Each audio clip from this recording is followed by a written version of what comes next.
Yo, what's going on, my VVOGs, my Omi homies, my fellow master collectors, and everybody else on YouTube? It's your bromy, the Gale, back at it again with Significant Purchases, episode 11.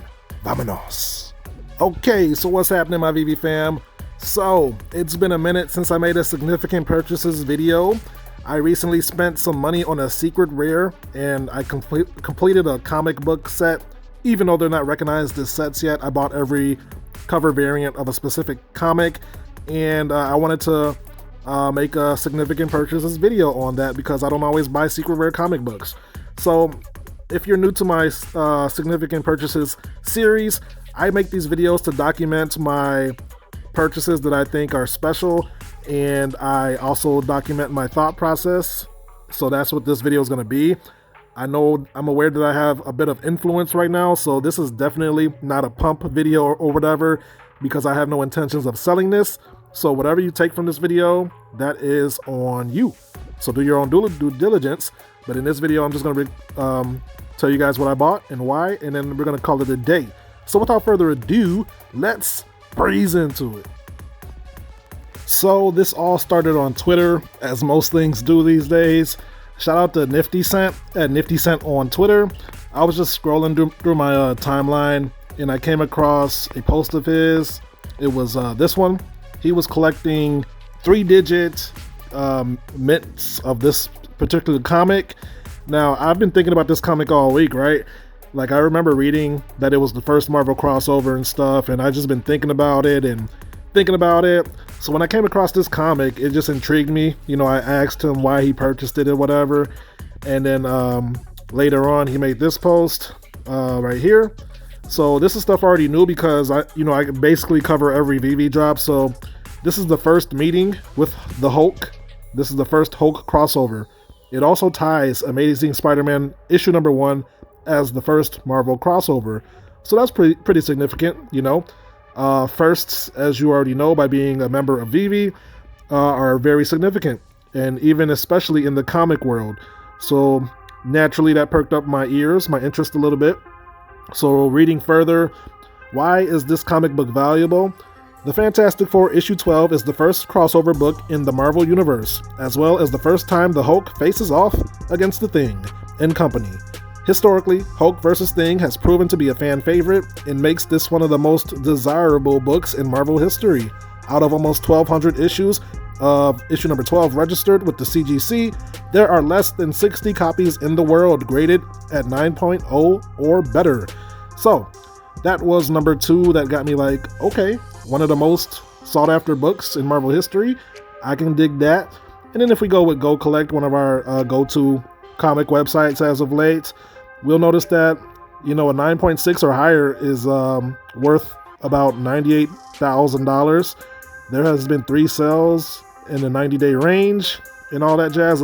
I'm still not sure how to read those other numbers, but what I'm seeing is high numbers here for high grades, and even a lowly, 2.0 grade is going for $500. So with that being said, and after I got that information, I thought it was important for me to grab a few. As I was making this video, shout out to Mr. Gene Mellon at Mr. Gene Mellon on Twitter. He had made this post and tagged me in it as I was making the video. So he basically says he doesn't normally make purchases off of Twitter feeds, but I interest him when I posted that I bought one. So he compared secret rare covers to their physical counterparts in the 500 to 1,000 range. And what we see here is that out of, if you look up to the left with this orange chart right here, we'll see that the Fantastic Four issue number 12 is at the bottom, and it's currently worth the most, and it's sitting at a decent price of $700, the price range. And if our assumptions are right, and that the physical evaluations will translate over to the NFT eventually at some point as we get mass adopted and mainstreamed, then this comic is severely undervalued, in my opinion, and according to this chart. $98,000 for a 9.8 grade, and you know that all NFTs are like basically 100 grades because they can't deteriorate. At least not yet. David Yu has been speculating that he might bring that to the app, so we'll see. But for now, all we have is mint numbers to go off of, and then we got secret rare covers, ultra rare covers. We got different variation of covers. So all of this is speculative right now, and that's why I bought this comic, because I think it's a sleeper. I think it's a good sleeper speculative comic. So with that being said, let's take a look at what I bought real quick. Okay, so initially I bought this this mint number for 545 gems, and then I relisted it to get a better mint number, which is this one right here. I spent a little bit more, $750, to get this 4-digit 3117 mint. So now this is the one I'm going to be sticking with. I just rather have a lower mint. You know how that goes. So now let's take a look at the rest of the comics I have. Okay, so there's currently 1.3k total comics available for this particular comic. Let's start with the commons here. Fantastic Four issue number 12 commons, 726 at the time of recording. And they currently have a floor of 22 gems at the moment. I currently have 3. Don't mind. Oh, here it is. I guess it shows you everything here. We're taking a look at the commons. So I got 3 with 4-digit comic. I like to collect 4-digit numbers for the comics. 3 digits a little pricey, so I go with the 4 digits. Next best thing. Let's take a look at the uncommons now. What's interesting here, as usual, the uncommons price is 22 gems, right? Same as the common, but there are only 5,000 editions compared to 21,000 commons. So I think that's going to correct one day eventually, but for now, you might want to take advantage. If you believe in the scarcity over the original comic, then this is a great opportunity for any given comic with a similar situation. So I have 4 of these. Let's take a look at my mints. All 4 digits as well. So yeah, let's keep it moving. Let's take a look at the rare. 148 left, black and white, special cover. 55 gems is what it's going for right now. I currently have 2, just in case, buy one so I can sell one later. And then let's go to the ultra rare real quick. 77 left in the market. This is a cool cover. I bought these. I like this cover right here, so I'm glad I got a few. A floor of 160 currently. Wait for it to load up. I got 2 editions, as you guessed, both 4 digits. And then let's go to the secret rare at last and see what's going on there. 53 currently in the market with a floor of 750 gems. That's basically what I bought my 3-digit mint for, so I got a good deal off of that one. So let's take a look. So I have 1 right now, as you can see. And let's take a look at the information as it loads up. Taking its time, of course. And here we go. Yes. All right. So like I said, I paid $750, so it's currently the floor. So obviously the floor has caught up to my purchase, which I'm happy with. There's only 600 editions, right? So this is a rare item. Most secret rare comics are rare like this. And if this comic is going to be worth it, if it's going to be even a fraction of worth what its physical counterpart is, then that's why I chose to invest in a secret rare comic, because there's a question like, would you rather have a low mint common or a high mint secret rare with a low scarcity? So I'm just hedging my bets with this secret rare, because maybe this is the equivalent of a 9.6 grade, right? So we don't know that yet. We're still trailblazing this NFT comic space, and we're still trying to figure things out. So that's why I bought I basically bought the whole set, right? So yeah. And with that being said, let us move on. Just recently, Ecomi had a Ask Me Anything on Twitter, and we got some updates on comics.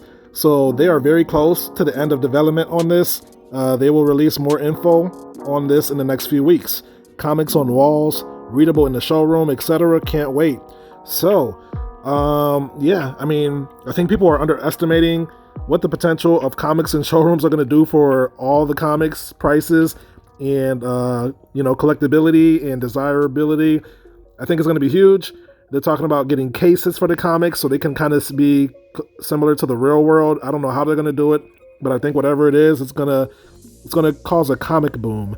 So I think now's the time for basically all comics. If you don't have what you want, now's the time to look at those comics, and especially these ultra rare and rare special covers, Marvel Veve exclusives. All of these go hard. They go hard in the showroom. So that's another reason why I picked up a few of the Hulk versus Thing. So we'll see how that plays out. But this is all my reasoning for making this purchase. This is not to convince you guys. I'm just documenting my significant purchase so that I can look back on this and say, wow, I was really smart, or can't believe I made that purchase. So we're gonna see with time, but this is my case for me buying this comic. Let us move on. And that's the video, my friends. If you made it this far, thank you for watching. If you learned something or enjoyed the content, feel free to drop a like on the video and consider subscribing for more Veve content like this. So, this is Significant Purchases, episode 11 in the books. I made a comic purchase, and we're going to see how it plays out. Yes, please do not go rush out and buy this comic. These are my opinions only. This is what I'm thinking. I'm just trying to make the best out of my money. I think it's a good investment for myself. I do see it going up in price over time. And yeah, I'm just trying to grow my money and make some plays while we're early to the app and have these opportunities to pick and choose mint numbers and stuff like this. I think Veve is going to blow up soon, and I'm just trying to get the best bang out of my buck. So with that being said, this is not financial advice. I am no expert. I'm learning just like you guys. I've been wrong, I've been right. So we're going to see what happens. But yeah, I'm just your friendly neighborhood genius, sharing his thoughts and opinions and documenting his journey on this most wonderful app known as Veve. So take everything that you hear with a grain of salt, because things could change. And with that being said, thanks again for watching, and I will catch you guys in my next video. Until then, peace out and hodl strong, my friends. Later.